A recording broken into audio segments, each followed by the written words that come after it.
Thank you so much. We love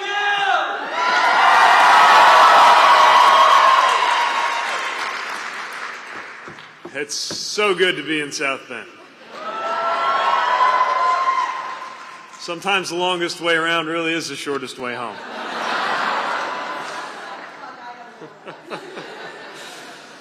Here we are. In the last few years, America has faced enormous challenges, from an economy in transition to a climate on the brink, to a president sowing chaos and discord across the very country he is responsible for uniting. And for many Americans, these challenges have amounted to a call to action. And so, like so many others, I thought deeply about what I could do to make a difference, what I could do to make myself useful. And it was in that spirit, with your help, that a year ago we launched our campaign for the American presidency. We began this unlikely journey with a staff of 4 in a cramped office right here in South Bend, Indiana, right down Washington Street. No big email lists, no personal fortune. Hardly anybody knew my name, and even fewer could pronounce it. But South Bend showed everybody what to do. First name Mayor, last name Pete, so nobody got confused.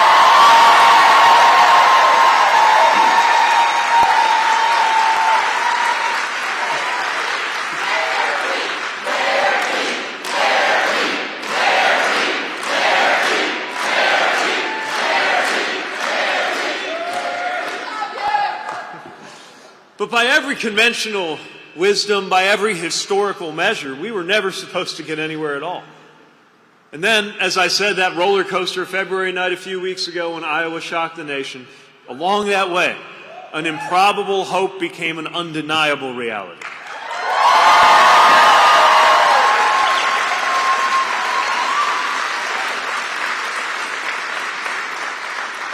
In a field in which more than 24 Democratic candidates ran for president, senators and governors, billionaires, a former vice president, we achieved a top 4 finish in each of the first 4 states to hold nominating contests, and we made history winning those Iowa caucuses.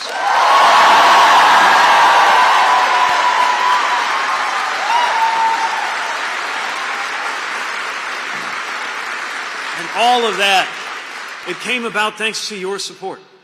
Thanks to the power of this campaign's vision in your hands.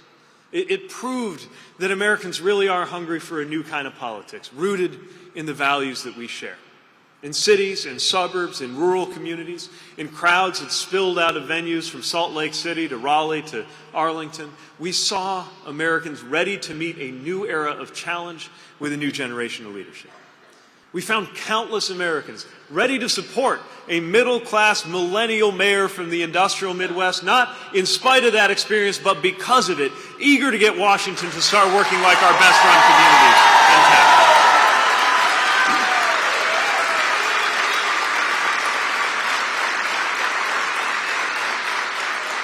In a divided nation, we saw fellow Democrats join with independents, and yes, some of those future former Republicans, to choose a different politics. To choose a politics defined not by who we push away, but by how many we can call to our side. And we sent a message to every kid out there wondering if whatever marks them out as different means they are somehow destined to be less than.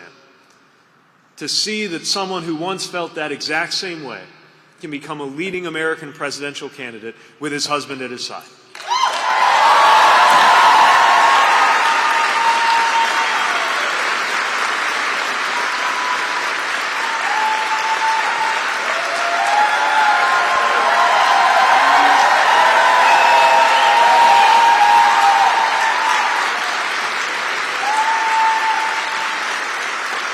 We got into this race for a reason.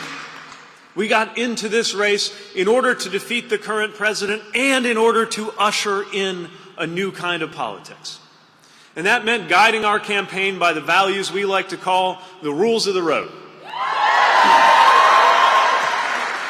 Respect, belonging, truth, teamwork, boldness, responsibility, substance, discipline, excellence, and joy.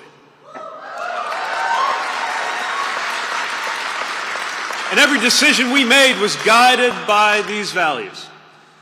One of those values is truth, and today is a moment of truth.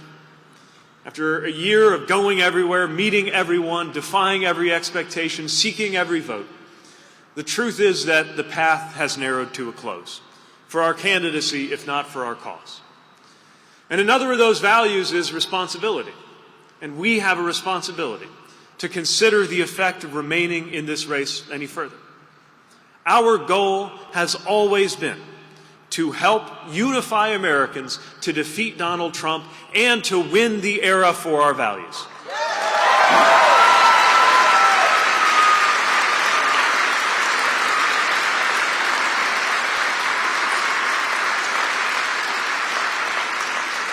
And so we must recognize that at this point in the race, the best way to keep faith with those goals and ideals is to step aside and help bring our party and our country together. So tonight, I am making the difficult decision to suspend my campaign for the presidency.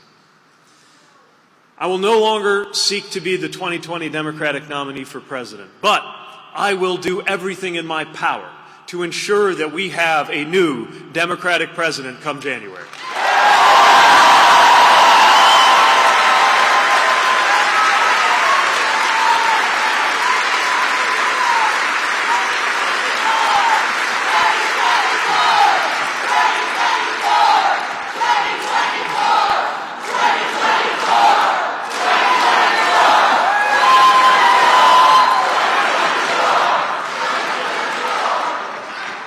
We have to, because every time this president brings partisan politics into the management of a deadly serious pandemic, or purges officials who honored their oaths of office by telling the truth, or cloaks in religious language an administration whose actions harm the least among us, the sick and the poor, the outcast and the stranger, we are reminded just how urgent it is that we change who is in the White House. We cannot afford to miss this moment.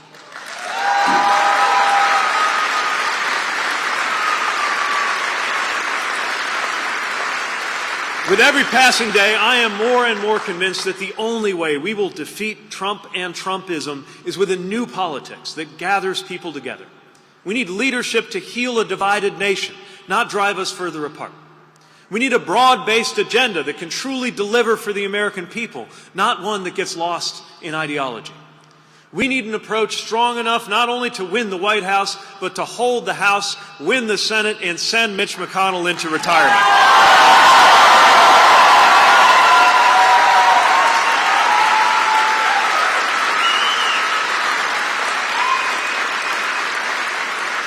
And that broad and inclusive politics, that is the politics that we have attempted to model through this campaign. That, I believe, is the way forward for our eventual nominee. So I urge everyone who supported me to continue in the cause of ensuring that we bring change to the White House and working to win the absolutely critical down-ballot races playing out across the country this year.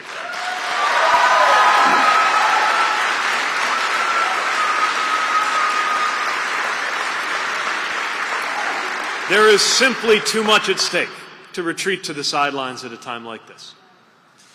And as this contest gives way to the season of weekly elections and delegate math, it is more important than ever that we hold to what this is actually all about. Politics is not about the horse race, not about the debate stage or a precinct count in a spreadsheet. It is about real people's lives. It is about our paychecks, our families, our futures. We can and must put the everyday lives of Americans who have been overlooked for so long back at the center of our politics. And every story that became part of this campaign helped show us why and how we do just that.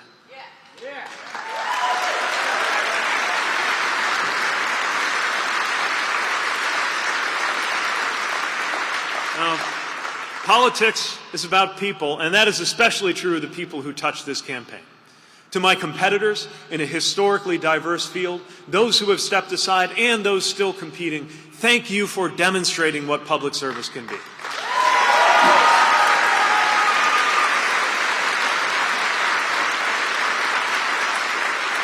To the people of South Bend, this river city we love so much, thank you for keeping me honest and thank you for keeping me going.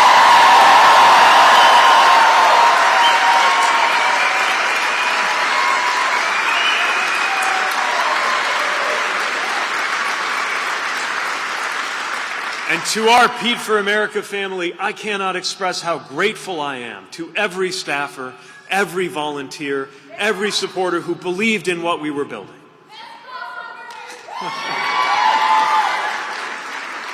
You walked in neighborhoods on hot summer days and drove on icy roads in the wintertime. You filmed and tweeted and coded and crunched numbers. You built relationships and you built events. You lit up offices and you filled high school gyms with equipment and then with people and then with cheers in the name of our values, freedom and security and democracy.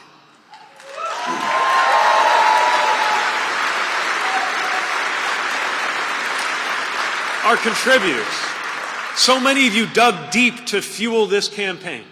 Nearly 1 million grassroots supporters who sacrificed financially so that this message of hope and belonging could reach every corner of this country. Thank you for what you gave to make this possible.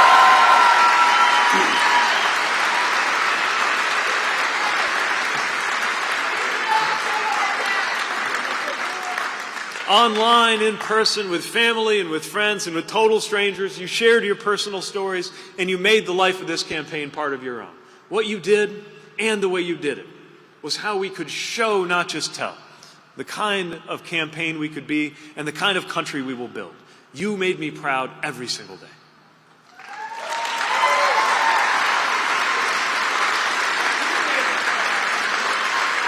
And last, I want to thank my own family.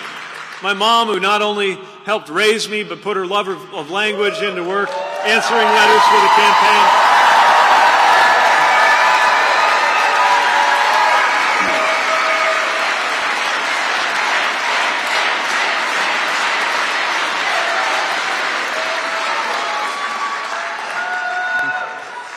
My father, who left us just as this was all getting underway, but who's very much here and part of this effort.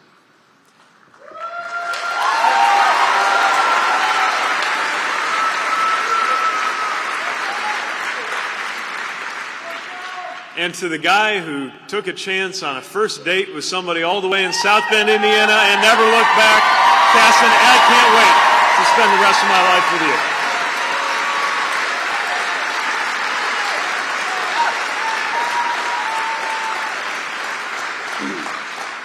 I know that as this campaign ends, there comes disappointment that we won't continue. But I hope that everyone who has been part of this in any way knows that the campaign that you have built and the community that you have created is only the beginning of the change that we are going to make together.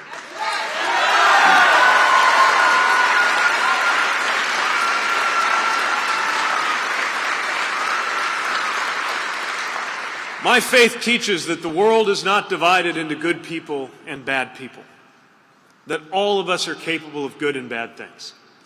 Today, more than ever, politics matters because leaders can call out either what is best in us or what is worst in us, can draw us either to our better or to our worst selves. Politics at its worst is ugly, but at its best, politics can lift us up. It is not just policy making, it is moral, it is soulcraft. That is why we were in this.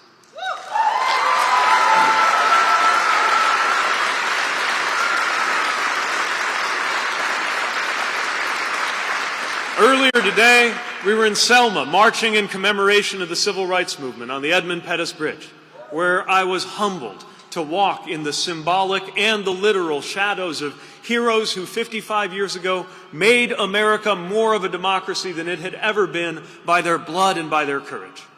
And seeing those moral giants made me ask what we might achieve in the years now at hand, how we might live up to the greatest moral traditions of political change in this country. It made me wonder how the 2020s will be remembered when I am an old man. I firmly believe that in these years, in our time, we can and will make American life and politics more like what it could be. Not just more wise and more prosperous, but more equitable and more just and more decent.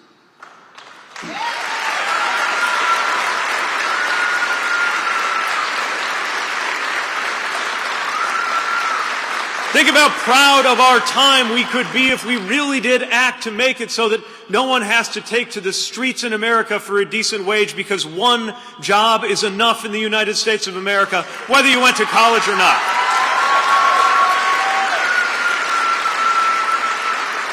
Imagine how proud we would be to be the generation that saw the day when your race has no bearing on your health or your wealth or your relationship with law enforcement in the United States. What if we could be the ones to deliver the day when our teachers are honored a little more like soldiers and paid a little more like doctors? What if we were the ones who rallied this nation to see to it that climate would be no barrier to our children's opportunities in life? The chance to do that is in our hands. That is the hope in our hearts. That is the fire in our bellies. That is the future we believe in. A country that really does empower every American to thrive, and a future where everyone belongs.